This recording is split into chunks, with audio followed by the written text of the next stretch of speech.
વડોદરામાં ગુજસી ટોકના ગુનામાં કુખ્યાત બુટલેગરની ધરપકડ થઈ છે। ક્રાઇમ બ્રાન્ચે હરિયાણાની અલ્પુ સિંધીની ધરપકડ કરી છે। બુટલેગર સામે પ્રોહિબિશન સહિતના 55 જેટલા ગુના દાખલ થયેલા છે। છેલ્લા 3 મહિનાથી આરોપી પોલીસને આપતો હતો હાથતાળી। આરોપી હરિયાણામાં પીજીમાં રહેતો હોવાની બાતમી મળી હતી। મે મહિનામાં 8 લોકો સામે ગુજસી ટોકનો ગુનો દાખલ થયો હતો। કુલ 6 આરોપીની ધરપકડ થઈ છે।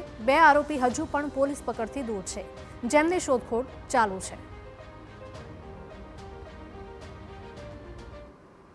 મળેલી કે હરિયાણાની અંદર ગુડગાંવની અંદર એક ચોક્કસ જગ્યાએ પીજીની અંદર રહે છે એ બાતમીને હ્યુમન રિસોર્સથી અને ટેકનિકલ રિસોર્સથી એને ચોક્કસ જગ્યા પ્રસ્થાપિત થયેલી અને ગઈકાલે રાત્રે અમને એ આરોપી હરિયાણા મુકામેથી મળી આવેલો અને એને આજરોજ હાલ વડોદરા શહેર લાવવામાં આવેલો છે।